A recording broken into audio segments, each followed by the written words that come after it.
Suatu saat, Abu Nawas menjahili Baginda Raja.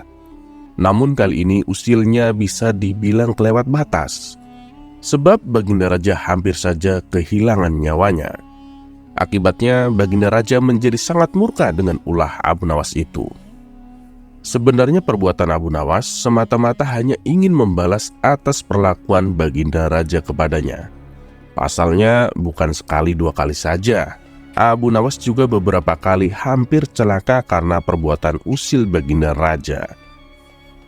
Saat ini Baginda Raja diselimuti amarah yang sangat memuncak. Cari Abu Nawas, tangkap dan bawa ke sini, perintahnya. Beberapa pengawal kerajaan langsung berangkat menuju rumah Abu Nawas.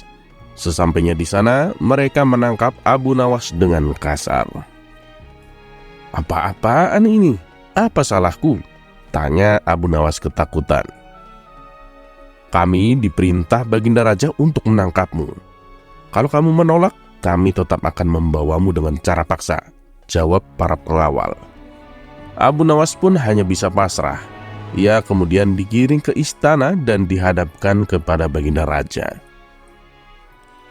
"Ampun Paduka Yang Mulia, kenapa hamba diperlakukan kasar begini?" tanya Abu Nawas. "Kamu jangan pura-pura tidak tahu. Kamu telah membuat aku murka. Perbuatan usilmu kemarin hampir saja membuatku mati. Kamu keterlaluan dan sangat kurang ajar," jawab Baginda Raja penuh emosi. "Maafkan hamba Paduka Yang Mulia, hamba khilaf," ucap Abu Nawas.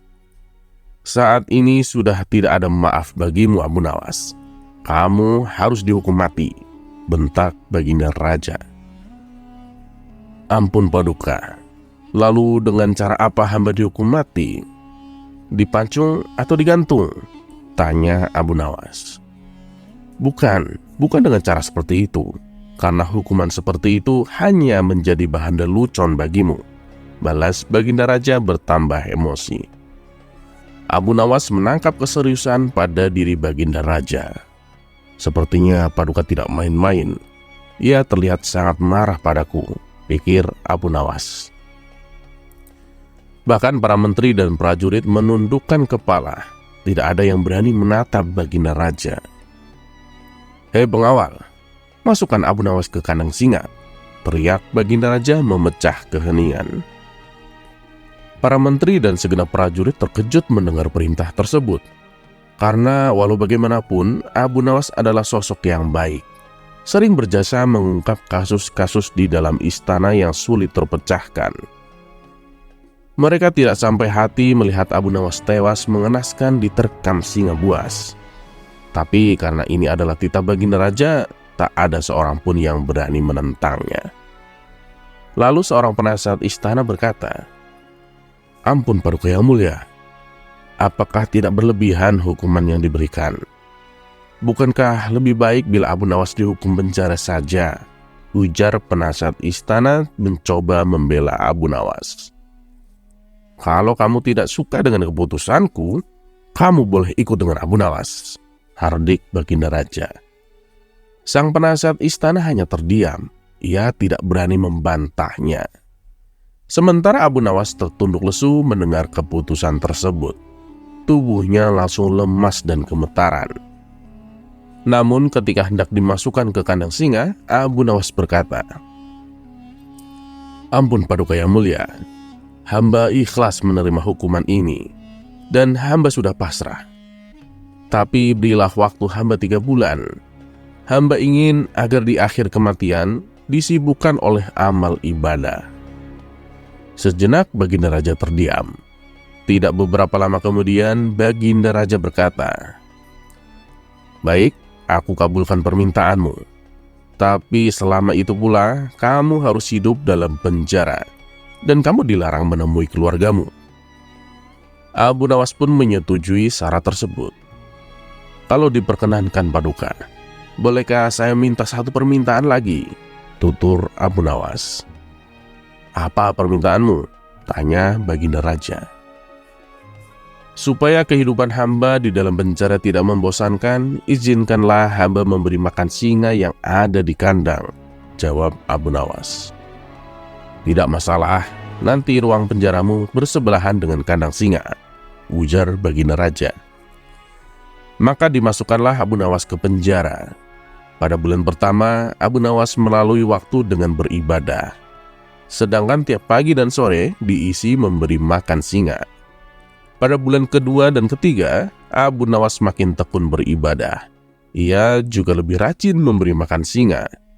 Abu Nawas memperlakukan singa itu layaknya sahabatnya. 3 bulan pun berlalu, dan tibalah saatnya bagi Abu Nawas untuk menjalani hukuman atas perintah Baginda Raja. Beberapa pengawal istana memasukkan Abu Nawas ke kandang singa. Sementara para menteri yang ikut menyaksikan merasa iba dengan nasib Abu Nawas. Tapi tiba-tiba terjadi peristiwa yang tidak terduga saat Abu Nawas berada di dalam kandang singa. Singa tersebut tidak menerkam, tapi justru menjilati kaki dan tangan Abu Nawas. Abu Nawas pun membalasnya dengan mengelus-elus tubuh dan kepala singa. Singa yang terkenal buas ini mendadak tunduk dan nurut kepada Abu Nawas. Sontak saja pemandangan itu membuat mereka yang hadir menjadi terkejut dan heran. Abu Nawas ternyata punya kesaktian, ujar salah satu menteri. Dikarenakan singa itu tidak mau menerkam, akhirnya Abu Nawas dikeluarkan dari kandang dan disuruh menghadap Baginda Raja. "Hei Abu Nawas, kenapa singa itu tidak mau memakanmu? Memangnya kamu mempunyai kesaktian apa?"